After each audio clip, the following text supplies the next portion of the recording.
Okay, all right. Welcome everyone out there to another film roundtable session.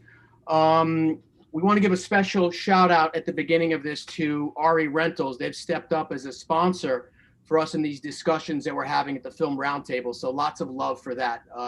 They're recognizing the conversations we're having, and they're proud of that. So we thank them. Also, if you want to catch up on some episodes, always please go to filmroundtable.org. All of the episodes are in our vault there. This is episode number 15. And something else that we've just started, all of the episodes are existing in podcast form, which you can find us on iTunes or Spotify. So you can go and download just the audio version. So we've become a lot more mobile. So all these conversations that we've been having with these wonderful filmmakers, you can access and listen to on the fly. I want to just give a little introduction to everyone that we have today. We have Gia Coppola. Say hello to the world out here. We've got Autumn Arkapaw. Autumn, say hello to us out here. We've got Max Minghella. There's Max, and we've got a returning friend of ours that hopefully in the roundtable community we know, Jody Lee Lipes. Jody, say hello to us out there. Thank you. So first of all, I want to give you guys all a little virtual clap out because you can't hear all the people out there who are cheering for you at this moment. So I will clap for them. So just before we begin, we're all present here, and once again, the idea of the film roundtable started during the COVID lockdown when a lot of our fellow filmmakers were, all sitting at home together. So we always feel that it's very important to discuss where COVID is globally in the United States as of today. So first off, worldwide COVID deaths were at 1.1 million around the world and 214,000 in the United States alone. Also, in addition, we still have protests that are going on around the country and around the world, and they'll probably be increasing, to be honest with everyone, within the next month as this country heads towards the election. So we also would like to honor all of our Black and Brown brothers and sisters, as well as our First Nation brothers and sisters whose lives have been taken by the hands of police brutality and other violent acts of violence here and around the world. As with every episode, we'd like to start out first with just a moment of silence.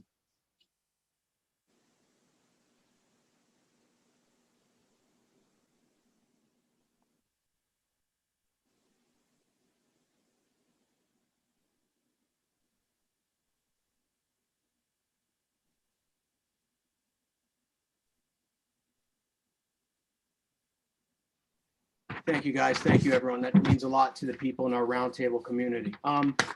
So since you guys are all such good friends, I'm going to bow out of here and let Jody lead this discussion. You don't need me here anymore. So it was great meeting all of you. And once again, thank you all for coming on to a roundtable session. So Jody, it's all yours to take, my friend. All right. Take care, everybody. Okay. So Autumn, do you want to say your name for everybody? Because I think they got a little changed by accident. You want to just tell everyone how you pronounce your name? Is muted. Oh, are you muted, Autumn? All of a sudden? Okay. Awesome. Oh yeah, now you're back. Okay. Autumn, Durald, Arkapaw. That's better. Okay, cool.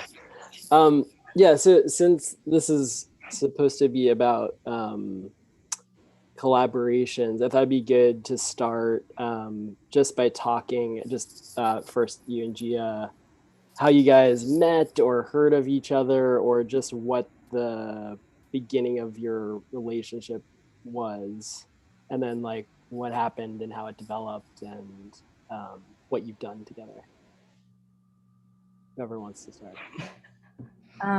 Well, I met Autumn because I was doing a test film for Palo Alto to kind of prove that I could do it, and I had this other guy on, like, just doing it with a bunch of friends, and this other DP that I kind of convinced that if he would do it for me for free, then I I would give him the job if it turned into a feature. And then he had like a pickup day for some other big movie, and he had Autumn come in for that one day, and I just fell in love with her, and then she got the job, and the other guy disappeared.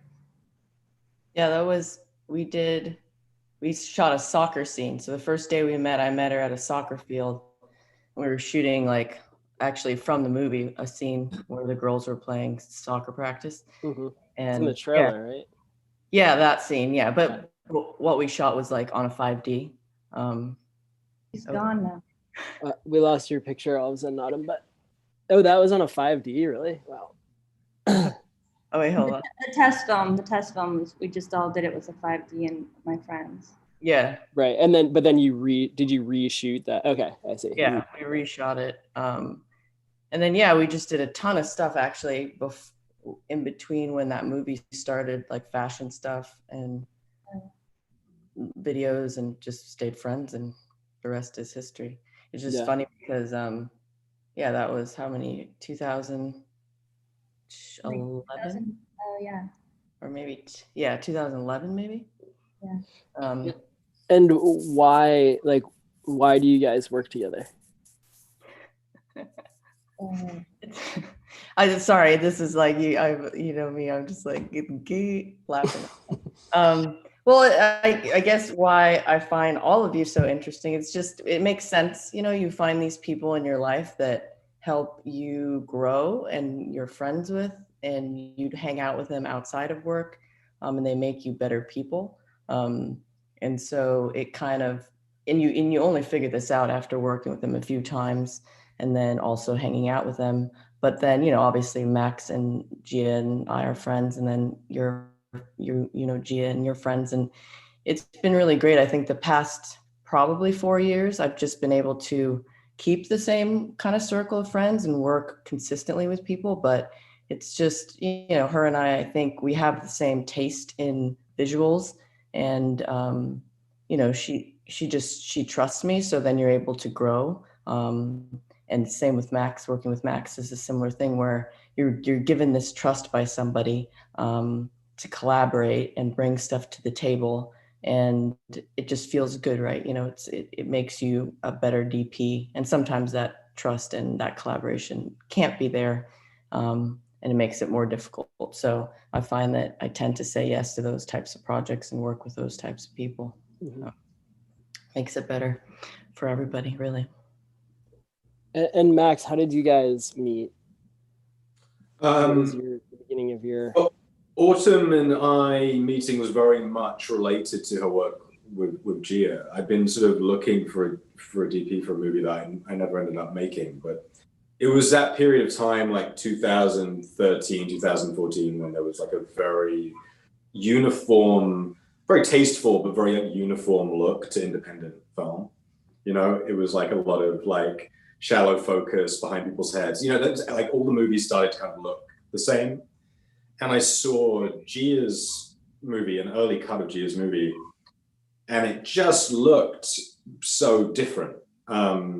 It was vivid. It had a real point of view. I mean, I still think it's one of the most beautifully shot movies I've ever seen. And it just had such a profound effect on me. And I found out the budget of the movie was like, I mean, Gia, you can tell me, but I think it was like 500 grand. It was like nothing. Yeah. And it just made me even more impressed, I think, by Autumn's work. And then we got together and hung out, and we shot a little music video together that went very well. And there was something, yeah, I think Autumn's got a really interesting, I mean, Gia should talk about this too. Autumn's got a very interesting personality on set. She has she's very open as a person. She's very vulnerable as a person. And it's like it leads to quite an intimate collaboration, I would say, right? It's like the movie that I made of Autumn, I really feel like we made the movie together. And yeah, so like what do you guys think like you need from the other person? Like, what do you think you're like that you like need someone to fill out about yourself? You know, it's like when I work with certain people, it's like I know that they're going to kind of take the lead about certain things, and they're more comfortable about certain things, or certain things just come naturally to them. And obviously, like, different directors need different things, different DPs need different things. Like, what do you think? How do you kind of work together in that way? I mean, in the case of Autumn and I, it's very, very straightforward. I'm obsessed with framing, and Autumn's obsessed with light. And I know nothing about light. I mean, just absolutely nothing. And she's sort of a master of light. It's just, she sort of sees the world through this prism of lighting. That's sort of, I really believe that's the lens through which she kind of sees every part of her day. And I'm just obsessed with how something is positioned, and it's just a very harmonious thing. I think that, like, it's sort of, our strengths are in different places and our interests are in different places, and it kind of turns into an ideal companionship. Does that make sense? Yeah, definitely. I feel like that's a good question to ask in an interview, what you just asked, Jody, because it's something that you don't ask when you meet like a new collaborator. But like, I want to hear what Gia says, because I feel like Gia is such a different dynamic. Totally. I don't know. I mean, Autumn's very decisive, though, which is something I really need. But I mean, our communication, I feel like, is very telepathic. Like, she just knows what I'm looking for without having to say it, which is what I really look for in collaborators in a way. And I don't know, it's a lot of just like sharing imagery and kind of also a lot of like, I think what people don't know about Autumn is that she just loves like trashy TV and movies. And so lots of references are just like Twilight and Transformers. And Whoa. actually, that stuff's really good. We all have pretty lowbrow taste. I think that's one of the things we all have in common. Yeah. We all like trash, for better or worse. I'm like trying to tell Autumn to watch some like old Japanese film, and then she never watches it, and then I tell her to watch Kissing Booth, and then instantly, like within minutes, she gives me her feedback. Why is that, Autumn? Oh my God. Why is that? I don't know. I mean, we work, we all work in film, and I guess there are just times in your life where you need to just zone out and check out and maybe feel a bit good, or, watch something that can be digested simply instead of like, analyzing the cinematography and the story. Mm-hmm. That sounds awful, but yeah, I think these days right now during COVID, I was definitely not watching any Japanese or Korean cinema. But then Max sent me, like, when we were first talking about Teen Spirit, he sent me the Katy Perry documentary. Mm-hmm. And it's actually a really good documentary. And so he was sending it as a reference, and I was like giving him shit for it because I was like, I'm not going to watch that, Max. And then I watched a little bit of it, and I was like, oh, this is not bad. Okay. And so, Max, like, you also work and have worked with, really important directors as an actor as well. Like, how do you think that affects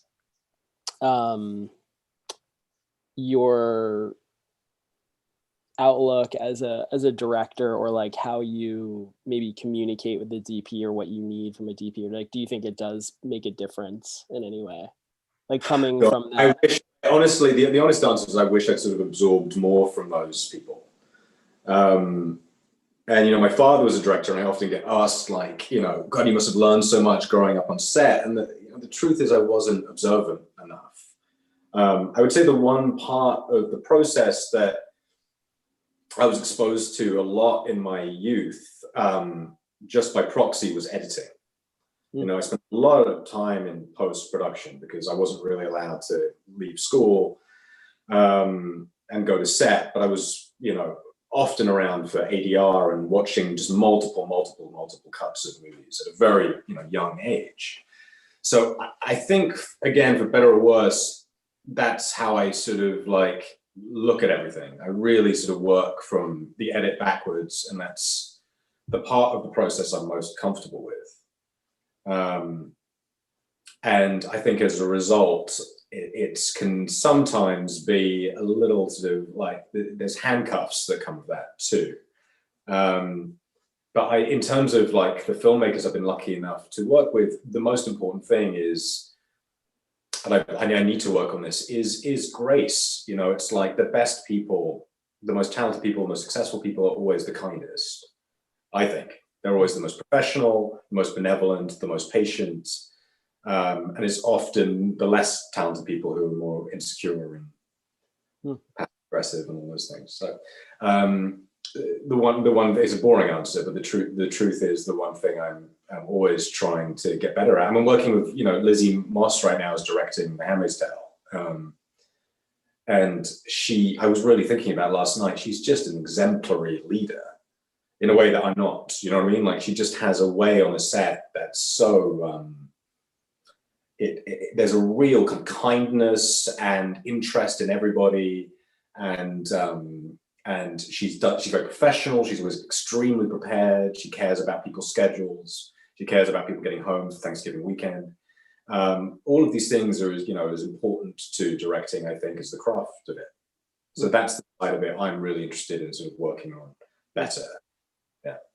And Autumn, do you feel that with Max, like that his focus on editing and his focus on those things when you're working together, like, do you think that is something that you see and like have to kind of adjust to, or like is like part of the, you know, the process? Yeah, I mean, I've said this before, is like very, very specific.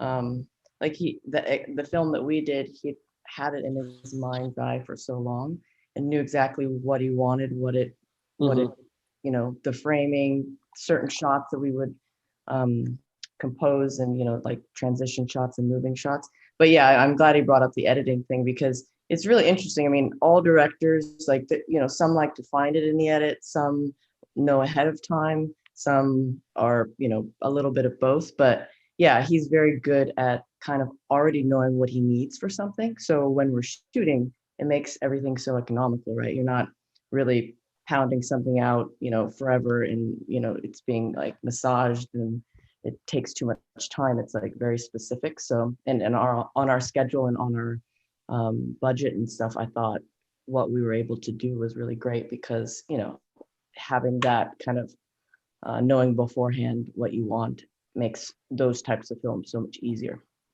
Yeah. And I would ask you too the same thing, because you've worked in that kind of realm as well, and I'm just wondering if that's what you've had in some of them too, where someone does know exactly what they're looking for, and then there's the other hand where you're finding it a bit more, which is fine too. Yeah.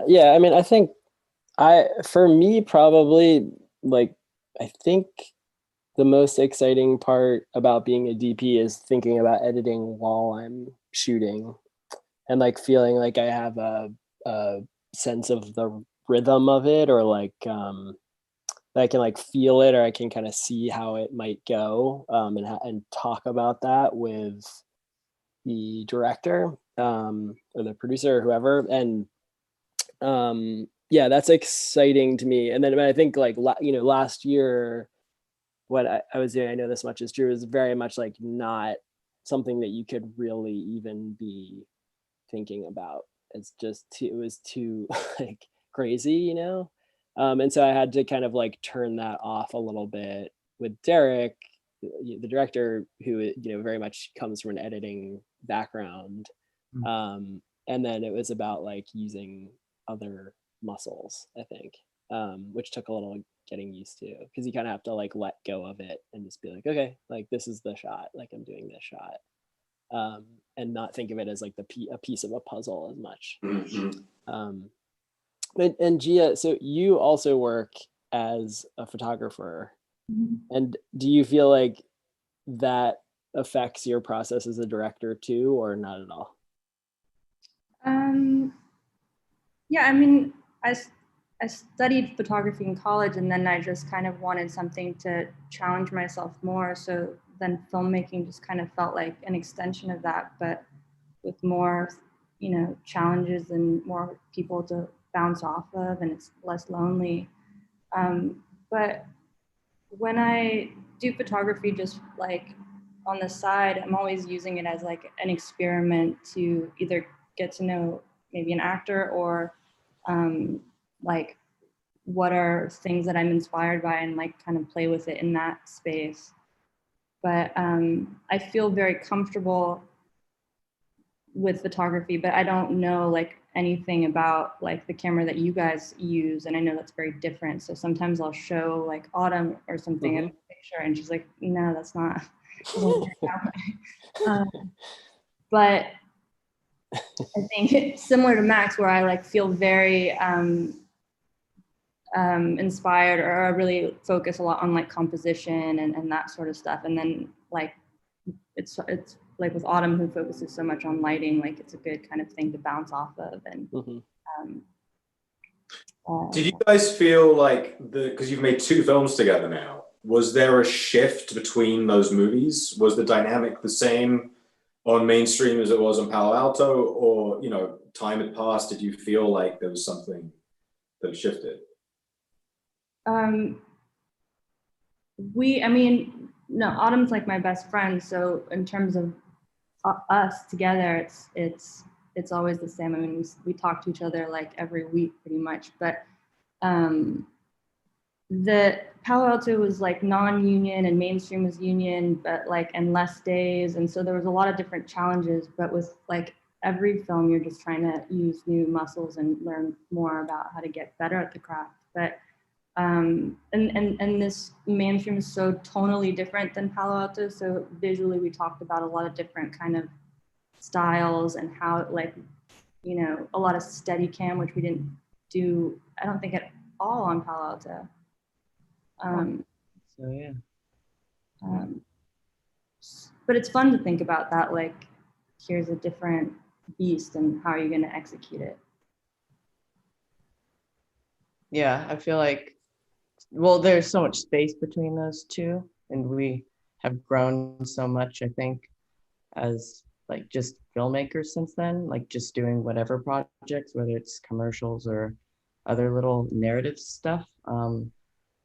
But yeah, it felt way more like adult, obviously, because when we made Palo Alto, we were just like, it was scrappy. Like, you know, we were with a bunch of really cool kids running around. I mean, it still felt like a film, but I would say that that experience was definitely why that film probably is so touching, is because it was actually made, I felt like, by kids, you know, people that were young and free feeling and just expressing themselves, like while we were shooting. But yeah, Mainstream was just a different beast, like at a different time. So yeah, they're just so different.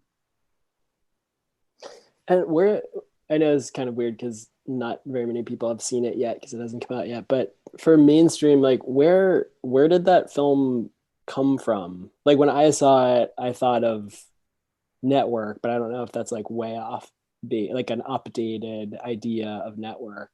But I don't know if that's really off base from what you wanted it to be, you know? No, that's cool. I actually fell in love with this film, Face in the Crowd. That's sort of like the 1950s version of Network. And when I'd seen that, it just felt really relevant of like this sort of transition of radio to television. And we're sort of in this space of the transition into the internet, and like, how can you be cinematic in this new kind of medium? And then, you know, from there, I started to segue into more kind of satires about, you know, that's kind of subject matter, and Network is one of them. And also, I love like broadcast news and yeah. So yeah. And what was the beginning of that process for you guys? Like when I look back at films that I've done or like TV shows that I've done, there's like I remember like 1 or 2 ideas that like right off the bat were part of what the story meant to the director. And like that started like my work and like influencing how I was approaching it. Was there something at the beginning that you kind of knew about it that kind of like stayed the whole time through editing? Visually or otherwise? I think this one kept evolving. Like, facing the crowd was sort of always my like guiding light. But Did you watch it, Autumn? yeah, I don't think she watched it. Not true. Max is like, if I send her an Instagram picture, she'll look at it. Yeah.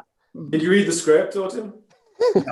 Read the script. Does anyone read the script anymore? Really? You guys read the script? Gia? A beautiful looking movie. I know not a lot of people haven't seen it yet. It's such a like.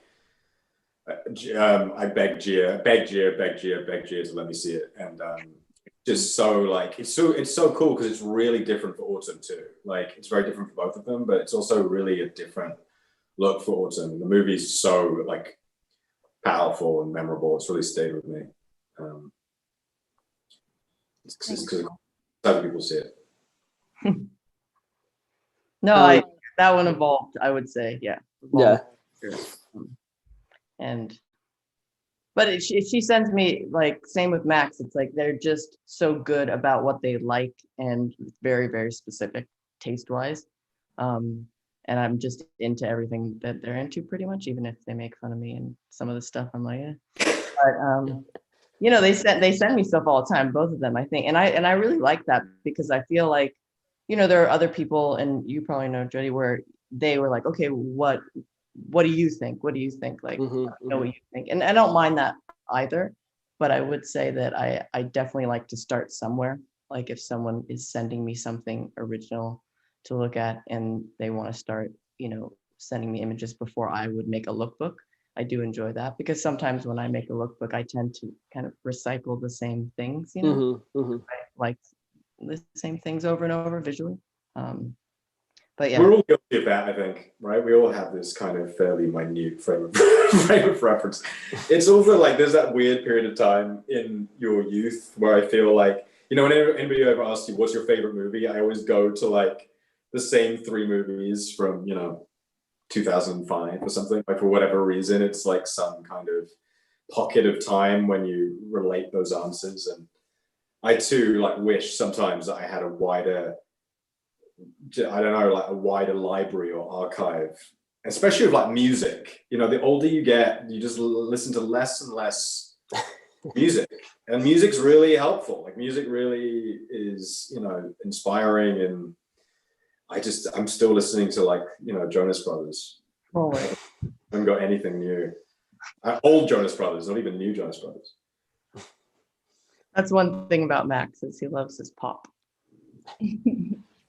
Well, you were saying like that they both send you stuff. Like what stuck? Like what stuck for Teen Spirit? What stuck for mainstream that you were like, oh, this is like, was there ever a moment where you're like, oh, this is right. Like I'm gonna sort of build off of this, or was there an idea that you, I don't know, that like got you excited or like clicked for you? Doesn't have to be. There isn't always. But yeah, no, I always bring it up because it was something that I was like, huh, you know, when he sent me that the Katy Perry documentary. I think someone has also told me this recently when I was interviewing with them about how that film feels like you are with Elle. You feel like you're traveling with her, and there's, you know, some handheld and Steadicam work, but like obviously I connected with her character, and you know, it was a beautiful experience. And then, you know, following her around and moving around with her handheld was something that I love to do. But that's really where that reference that he sent me came from. It's like observing a girl that's kind of evolving, but you know, that the camera work in that is similar in a sense, even though it's a doco. So that always stuck with me because that was something that I like scoffed at when he sent it as a joke. But then I think now if you watch it, you feel like you're with her traveling. And then with Gia, she sent me so much stuff from Instagram. Like she'd been sending me, because she's been working on that movie for so long. She's just so great about being specific in the kind of really crafty, like obscure shit that she likes, that's so out there that I would never see otherwise. And she just always is like sending it to me, you know, just randomly, right? So it's like, even if we weren't going to shoot that for 2 years, she would send me something that had to do with it. So I have like a big folder, and I think that was the thing. Like, she sent me a lot of random like YouTube videos about just crazy nutty stuff that people were doing, or like videos with filters on them and textures, and saying like, I want to do something like this, I want to do something that looks like this, or can you recreate this color? And so for mainstream, I think a lot of my reference doesn't come from films. It comes from like the stuff she was sending me online. Yeah. That we all look at every day, but she's very specific about like what she. And it just kind of like washes over you. Yeah, that's good. Yeah. I mean, she's a huge weirdo, so people don't know that. Right. She's a weirdo. So. I know. That's you know as well. Yeah. So we've been talking a little bit about just why you guys work together, and how you like have chosen to work together. But like, how do you decide what you're gonna do? Like, what your next project is gonna be, or like where you want to go? Because like I really admire Gia in particular, like how different your films are from each other, and like I always think of that as being like the mark of someone who's like really trying to like experiment, but also like not get kind of wedged into this particular thing, but like can make different kinds of movies that has different perspectives. So I'm just curious, like, how do you guys decide what you're going to do next, like in the long form world? I just follow what I'm craving. I think after Palo Alto, it seemed like everyone really was trying to find the next sort of teen movie to do, and I just felt like I did that, and it doesn't feel like a challenge anymore. And I want to challenge myself in a new way. And I was very, that movie Face in the Crowd really stayed with me, and I felt like connected to it in some form, and I wanted to challenge myself and experiment and understand also this new medium that I felt very like kind of alienated about, and that was sort of my catharsis of trying to like understand this world. And now that I immersed myself so much into it, like I want the polar opposite. It was like very bombastic and bright, and now I just want something like very quiet and like not of like present era. Mm-hmm. Mm-hmm. So it's kind of like countering whatever you just went through, I guess. Yeah. Makes sense. What about you, Max? Because I feel like you're so diverse in your likes. I mean, very similar answer, I'd say. It's sort of like, what's the movie that you wish you could watch that isn't out there, kind of thing. That's sort of what it is. It's like, I watch too much stuff. I spend most of my free time just watching. That's sort of how, that's my version of socializing. And so at a certain point, you've run out of stuff to watch. And often that's what breeds creativity for me. Often it's like, I need a new movie to pull off the shelf that I'm excited about. What would I like to watch right now? That's sort of where it starts, is what would I wish was on the screen. And normally when I'm writing, I've got a projector at home. I normally try and sit in front of the screen and do a very literal visualization of what do I wish was in front of me. But I think like all of us, it's we all have pretty versatile taste. I mean, Jody, I was looking over your credits again today, and it's just sort of this extraordinary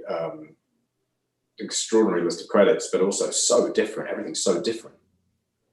You're a very sort of versatile filmmaker. Yeah, thanks. I totally. Sorry, I think you cut out for a second. You're just clearly not limited by like one kind of idea or like one kind of taste, and I think we're all the same too. It's like lots of different kind of stuff. Yeah, for sure. I always, I remember when like I was a little kid and thinking like, oh, that person likes like that kind of music and that kind of music. Like that's so interesting. That's so cool. And I feel like just as I've gotten older, it's just more and more what I think is cool is people have like very diverse interests in things and can make very diverse kinds of things. And it's sort of like I sometimes feel like if someone doesn't evolve, that it can just become stale at a certain point. So yeah. What about you, Autumn? How do you decide what you're doing next? I mean, I think it's funny because this talk kind of came up because Jody was doing a talk, and I was like, oh, I'd love to do a talk with you, Jody. And then it evolved into what it is today. But I really enjoy working with my friends. Like, you know, Jody's a DP, but he also directs. But it's like I would shoot for Jody because like it's just, I think when I choose projects, if my friends call, then it's kind of at the top of my list. You know, obviously you have to evolve and meet new people.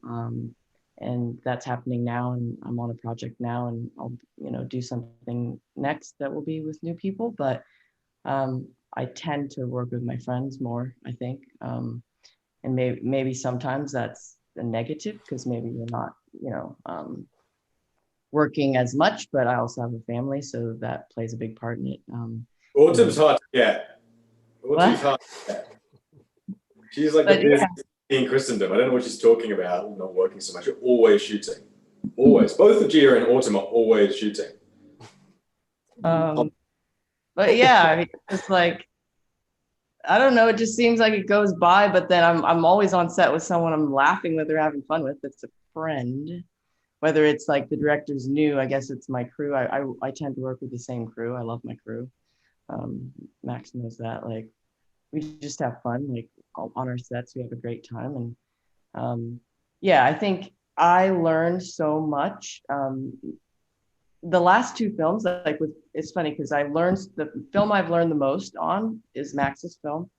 And then doing Gia's film, I learned the second most. And it came. What did you learn? Well, I think with Max, it was a huge thing. Trust was so huge with me because he is so lovely in choosing the right collaborators and the heads of department that he can trust that we'll all work together. I think I've said this a few times, and it's different with Gia and I because the production designer, I think, stayed the same and then it changed, but it was like one of our friends that we ended up going with that we liked. But Max had me interview a couple production designers or like speak to them before he made his decision, and he had someone that he really liked. And then so he said, okay, why don't you talk to these few people? And then afterwards, you let me know who your favorite is. And I was like, okay, that's cool. And I thought that was so amazing because it's such a huge collaboration with the production designer. That's great. So fucking huge. And he's the first person that I've ever had do that. And then it was the same person, obviously. Like, I was like, well, I like that one the best. And he's like, so, yeah, obviously, so did I. So, and she was fantastic, and and also the costume designer. So, yeah, I feel like a lot of it is luck, though. And I do think it's sort of a bizarre thing you do where you're hiring often a head of department based on one meeting or one conversation. And then you sort of forget you're really going to like war with this person. And you barely know them, honestly, going into it. Mm-hmm. You really don't. And so much of it is instinct. And sometimes you get it wrong. It's like you get 9 times out of 10, hopefully you get it right, but there's going to be some mistakes. And I don't know if anybody I know has ever worked on a production where there isn't at least one sort of rotten egg. You know what I mean? There's always like one person who's like, fuck, I wish this person wasn't here. Normally I'm trying that. But it's like, you know what I mean? It's hard to get it right every time, and it's very odd. It's like it's like speed dating when you're hiring crew. The editor, I mean, my God, I remember meeting my editor on Teen Spirit, which is a movie we edited on and off for a year. This guy I just never met before, like just showed up at my house, with like a bunch of laptops and was like, I'm moving in. And like, thank God I loved him, but it could have been a nightmare had we not gotten along. It's such a like huge amount. It's like quarantining with somebody. Then you fire them. Yeah, Gia's much tougher than I am. I'm terrified of confrontation, but Gia's like ruthless. Movie company. I find a lot of that, like when there's people that I don't work well with, sometimes I like years later I look back and think like, that was also my fault. And like I'm better at dealing with it now for having gone through a film with them. And I feel like you kind of learn as you go to identify, it's like, oh, this might be this kind of person, or they might, react this way to this, and you can kind of like head it off a little bit more the more you experiences you've had collaborating with people. Yeah, so it's my fault too, but yeah. So there, I have a question here about sort of like how challenging it can be to stay with a project from like sitting in front of your television looking at the blank screen as you do, Max, like till it's done, and like how that can take years and years and years. So the question is about like, how do you maintain like the interest in that, or like the motivation to keep going?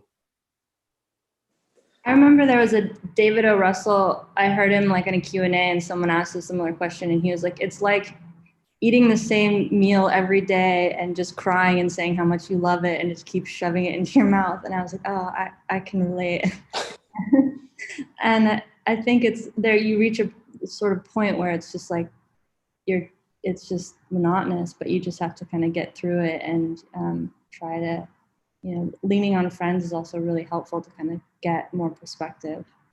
But it's torturous, but it's also kind of the best thing ever. Yeah, I always equate it to urinating, weirdly. I'm always just like, it's you just need to get it out of your system at some point. That's the only way I can describe it. At a certain point, you're literally just bursting, and you're like, it only takes so long, especially for Gia and I think we both have this in common of we tend to percolate. And by the time you get to delivering the baby, you just want it done. It's almost like all of the ceremony is sort of taken away by that point, and it's just almost becomes like a biological need. Yeah. Good question.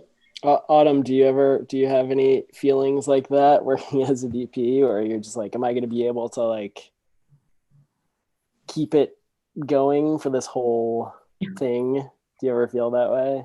Yeah, for sure. Yeah, filmmaking's hard. It's like, that's what I was saying. It's like you have to pick your comrades wisely, right? But also I think like arguing with your comrades too, it's like that gets me through it, because I think if it's just all lovely and it's like too easy, that that's not really my jam. I wouldn't say that I've ever done a film where it's just like been so easy and so lovely and everyone's just great and there's no rotten egg. But yeah, it's hard to get through. But like I said, if it's the right group of people, then it makes it so much easier. But I don't like envy their process, because you shoot it and then you leave it with them, right? And you're like, okay, you guys figure it out. Hopefully these beautiful images are what you wanted, and hopefully the story works. But yeah, they both do such a good job at that because they care a lot. They're very caring, both directors. Yeah, I definitely feel like it's easier to kind of make it through as a DP, which is just not as long of a road, But like I feel like when you're directing something, you're writing something, there's such a long period of time where you're kind of like getting it to a place where you even know if it is going to be made or it could be made, that in that process you kind of can feel whether you're going to be able to make it through before you actually start making it. And like if there isn't something innately like personal about it, like something that's about you, like it's not gonna make it, you're not gonna make it through, like you have to have that kind of thing that comes from you, and that ultimately you're kind of like exercising, but then it's kind of like, when is it exercise? Because then you're done and you don't, like you're just sick of it at that point. It's a form of exorcism. Yes, I think so. Yeah. Someone else also asked, they want to know what comes naturally to you guys as directors, and also to you, Autumn, as a DP. Like what feels easy to you or effortless in your job? Like, what's the thing, like, you know, I can do that. Like, that's my thing. Dangerous question. Sort of hard to answer that question, not sound like a terrible person. So I'm just going to refrain from answering. I don't think there's anything that feels easy in this job. I don't know. But is there anything that you're like more like, for example, like as an actor, Max, like, are you more comfortable directing actors, or like, do you feel like the opposite? You know? Good question. Yeah, no, I don't feel comfortable directing actors at all. No, that's a good point. No, I mean, I would say I can say the thing I'm least good at. I'll do that. The thing I'm good at, I think, is people management, and running. Well, I agree to disagree. I think that's the thing I really want to work on better. Is you know, I'm an only child, and that sort of manifests itself, you know, on set a little bit. So that's the thing I know I'm not good at. How so? You know, you want people to feel excited and like, you know, that kind of up energy. You can probably tell from talking to me now for, you know, 20, 30 minutes that like, I just don't have that up.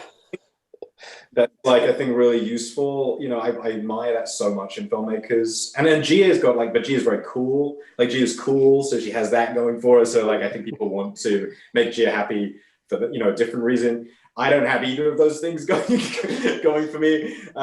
So it's like, I honestly relied on my producers, both of my producers, a lot on our film, with the film Autumn I made, to kind of, you know, drive the ship a little bit to motivate people and get people pumped up, because it's hard for me to manifest that kind of energy. But I think it's important energy to have, actually. Yeah. And that's fascinating to me that you are saying you're not good at directing actors, or you're not confident in your ability to direct actors. What, like, tell me more about that. I'm very curious about that, because I always feel like for me, that's like one of the scariest things about directing, right? But I always feel like, oh, well, like if I had been on stage more, it would be easier for me to communicate. I would be able to identify with the person that I'm speaking to in a way where like I know how they feel to a certain extent, you know?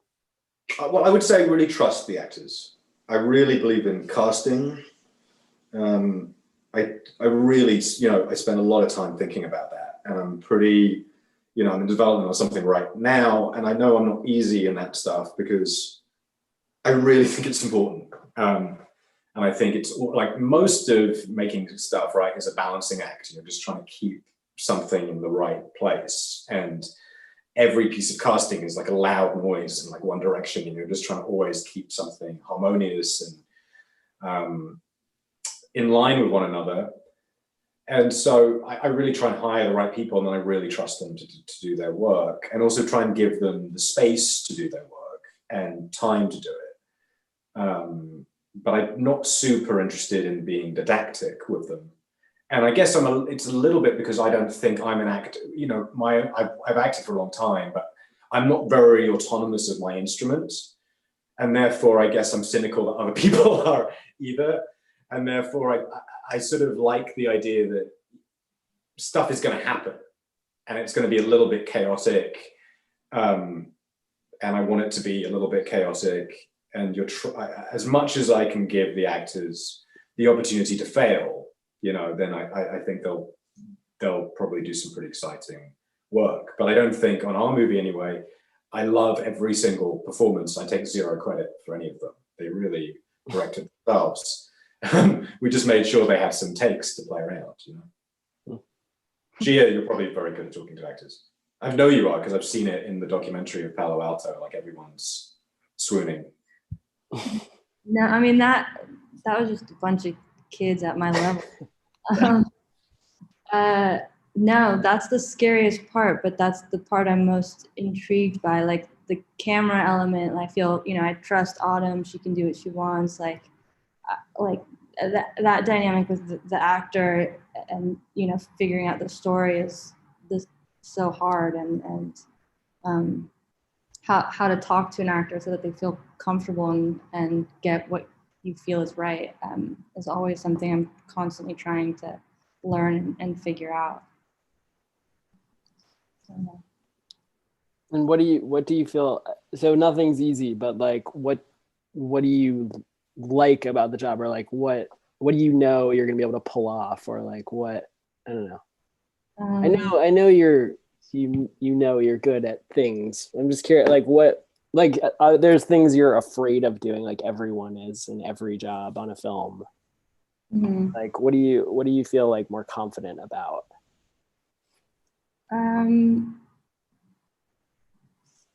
I mean, I guess with like working with Autumn and like people that I feel close and comfortable with, like then that becomes fun. And when you kind of get in that stride, then I'm like, oh, okay, this feels right. This is like what those little moments are kind of what you strive for. And and yeah, I mean, it's hard and it feels like you're just getting punched in the face every day, but it's also you grow so much. And I was talking to my grandma about this, actually. I don't know if she might be listening, but we were saying, because she had made her first feature at 80, and I was just making my first feature at like 26, but we were like in very different generations and experienced very different things, but in the same sort of boat. And we were saying, like, you get this kind of high from having so many challenges and life experiences in this short amount of time, and you learn so much about yourself and like become stronger, that like you kind of become addicted to like wanting to keep evolving yourself and exploring yourself. And the trauma. The trauma.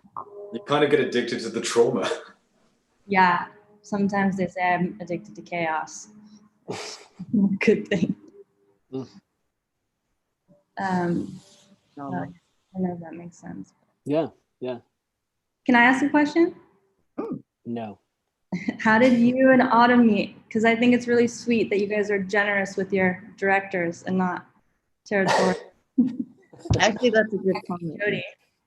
That's because Jody's just awesome, and everybody that knows Jody loves Jody. I love Jody. Yeah, all my friends love Jody.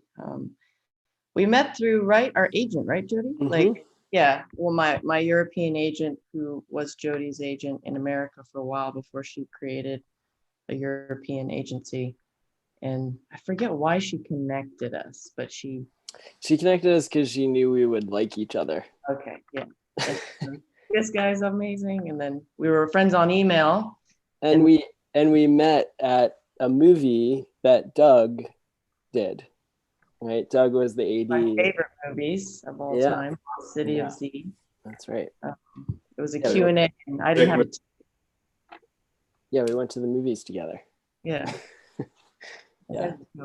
And then I introduced him to Gia. And yeah, the rest is history, really. But I agree with you, Gia, because I feel like in our industry, and Max is also lovely with this, people introduce people and are very giving with their creative partners and want people to help each other. And there's the other side of it where people are very competitive, right, and don't want to help other people. And I find that, I would put all the people on this call in the wanting to help other people category. Yeah, I think more than the way that we collaborate, probably the most, I guess, is because I trust you more than anyone in terms of crew, like who you surround yourself with. And I feel like we work with a lot of the same people, and mostly those people came from you telling me about them. And so, yeah, I think that's been an interesting thing. You know, I have like mixed feelings about like DP relationships. Like they can be weird in some ways. And you know, you're just constantly kind of the competitive part of it is sort of hard to avoid, because you're constantly, almost on a daily basis, sent an email saying like, you didn't get this job, so and so did, and it's like in writing in your face every day, and that then it's hard to like not have feelings about those people, you know, and like about yourself. And I think what I noticed is like the best way to like break through all of that is to just meet people and talk to them, and like that's when you like that kind of like melts away. Like I would definitely not feel bad about losing a job to you like in any way. And like so yeah, so like that's, I think that's like a really important lesson, that stuff can kind of like overwhelm you if you're just like in a down period in your career or whatever. And like one way to feel better about it is to actually like meet the people that you're kind of competitive with, because usually they will be your friend. Yeah. Do directors feel like that, you think? What do you think, Gia? Well, I always admire like American Zoetrope, where they were always really competitive, but like friends, and they kind of like fed off of each other in that way. I feel like I always try to and love to be friends with other directors and hear about their war stories, and you know, admire their work, but also be jealous of their work, and become friends, and it kind of, you know, makes it a fun bond. But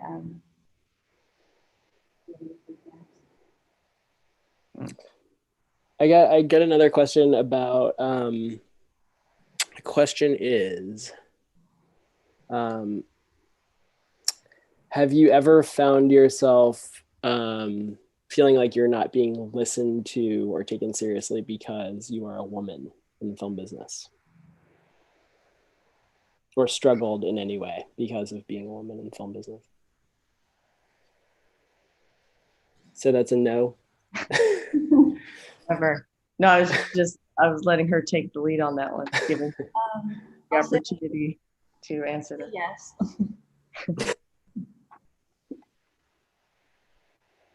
Yes, of course. Yeah, that it happens.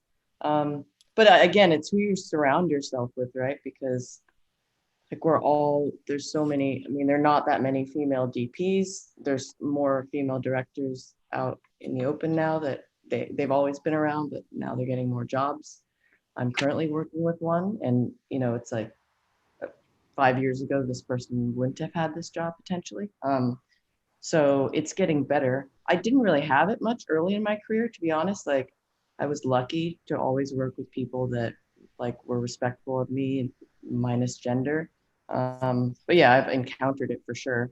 And I find that, yeah, you have to speak up about it. You can't let them get away with stuff, you know, and thinking that that kind of behavior is like acceptable on a set. But yeah, I mean, Gia and I have encountered it for sure. You know, in some way on projects that we've done. But yeah, I feel like there are so many filmmakers out there that have supported me. Like I did a post once on Instagram about the kind of male directors that and producers that have really helped me. And I think that's so important because that's how you grow, right? And not all men are always going to choose men. Like there's so many men in film that do look to women and are really open with choosing females for heads of department. So, and yeah, I appreciate that, obviously. Gia? Yeah.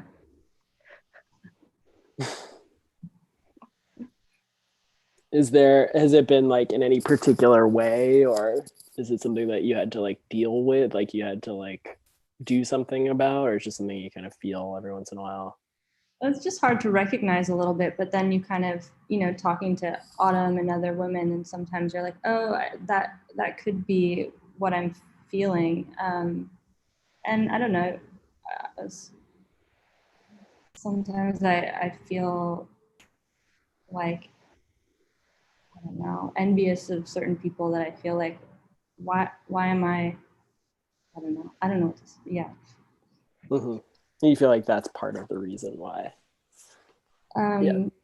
It could be part of the reason. Like, knowing other female directors too, like it seems like it's just hard to get your foot in the door sometimes, and even with certain projects just seems like sometimes a lot harder. Mm-hmm.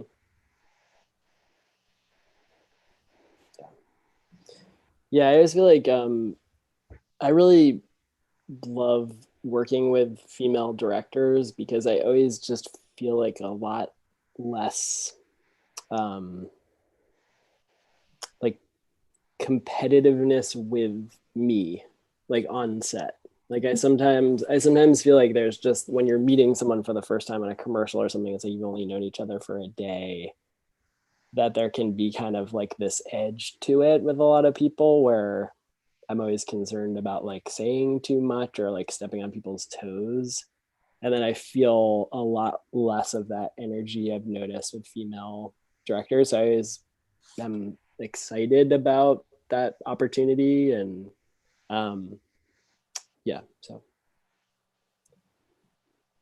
yeah. I also feel like on set, it's kind of like, I noticed when the first time I moved in with one of my girlfriends when I was a young man, I noticed that like, like when you live with someone, when you're in this like sort of more of like a pressure cooker situation, like that if things go unsaid and kind of like addressed, that they get like really bad really fast, and like in that kind of situation. And that to me, as I've grown up, is exactly how it feels on set. It's just like these little things that happen that you notice or you can feel kind of can get like really significant really fast if you don't address them on a movie or something where you're like forced to like be together all day every day for a long period of time. And so I feel like what you guys are saying, it's like it could just be like this little thing or sort of like a comment or the way that you feel about how you're being treated. It's sort of quiet, that it can get like really bad really fast if it's not like addressed. Yeah. There's also a little bit of this like thing of just always getting like female focused material, and it's just like that. I don't want to just do that. Like I want to do a football commercial. Mm-hmm. And so then that's a little bit annoying, I guess. But to Autumn's point, like there's a lot of amazing men, and it's really just personalities and finding the right personalities to mesh with. Yeah. So what's next, guys? What's Max? You're gonna start a new project soon. I'm shooting Handmaid's Tale season 4 right now. We're here for a while, so I'll be here for a bit, and then we're developing a movie with Warner Max, HBO Max right now, which I'm really excited about, and hopefully we'll get to do at some point. But it's a very weird time, right, for this industry. Mm-hmm. I feel I hesitate to answer that question, to be honest, because it's like, yeah, who knows when we're going to be allowed to make movies again properly, and where will those movies be distributed, and what's going on? I don't know what's going on. And how has the feeling been on set, like in regard to that stuff? Like, how do you mean? Just in regard to COVID, like how has it been like being on like an on-set environment in regard to that? Well, they've been like they really went above and beyond, they have the means to be honest. I don't know if everyone has the means to do it in the way that I'm sure Autumn shows the same. It's like we're very lucky to be on something that has the capacity to take care of everyone in that way. I mean, I think the irony is probably right now the safest place for you to be is on set, because mm-hmm. everyone is tested so frequently. Mm-hmm. And I'm in Canada. People are very civilized here.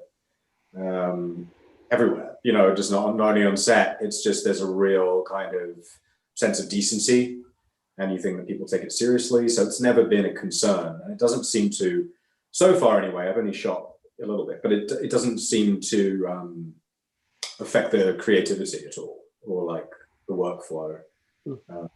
So it's been good. I mean, my biggest concerns right now are much more to do with distribution and where our work will be shown, and then what does that mean for what work can be made and how it can be made and all that stuff.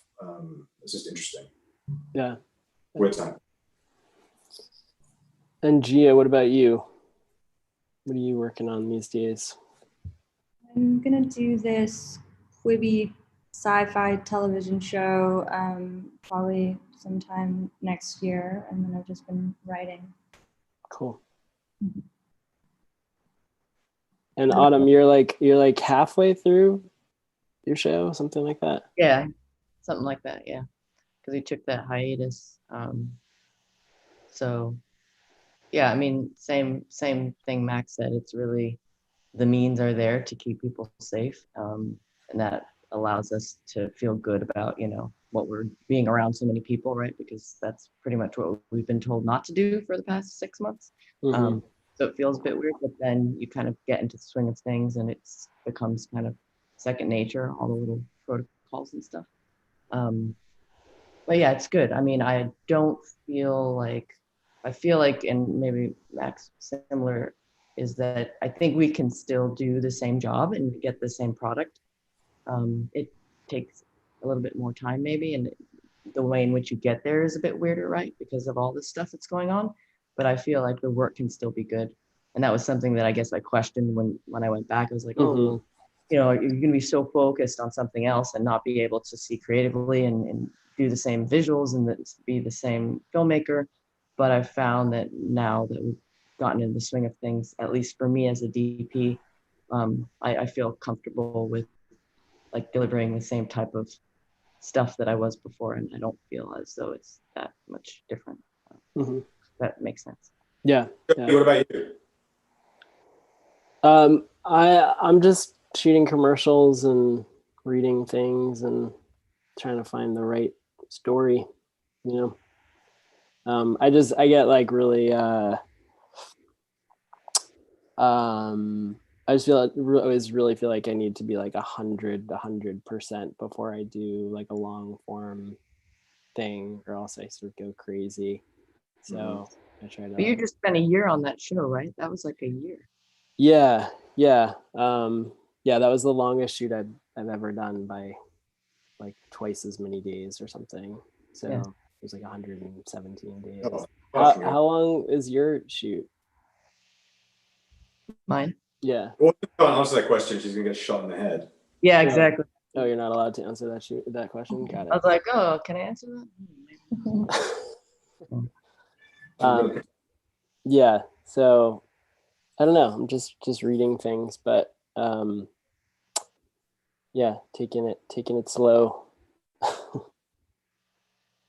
Yeah, I feel like next year is when things would happen, right? I mean, I would assume both of you, Max and Gia, like, is anyone telling you that they can get stuff off the ground in the fall, or it's mostly like next year, right? Yeah, some people are, but yeah, I mean, I'm just kind of amazed at how much is happening even now. It's kind of shocking to me.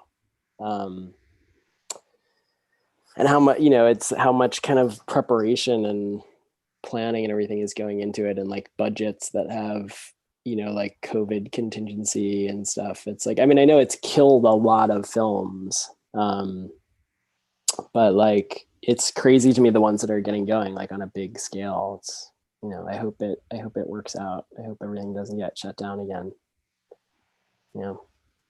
But it seems like you guys have been going and you're okay. So yeah, fingers crossed. Yeah. Cool. Well, is there anything else you guys want to discuss, or should we wind it down here? Yeah. All right. Thank you for doing it, Jody. You've been amazing. Yeah. Thank you. Thank Good all of seeing you guys for taking the time. I know you guys are all busy, but yeah, no, I just want to say that I honestly think that all the people on this panel are so special, and I've been very lucky to be friends with all these people. So if anyone is able to meet or collaborate with these people in the future, you will be very happy. Miss you. Miss you. Bye, guys. Bye.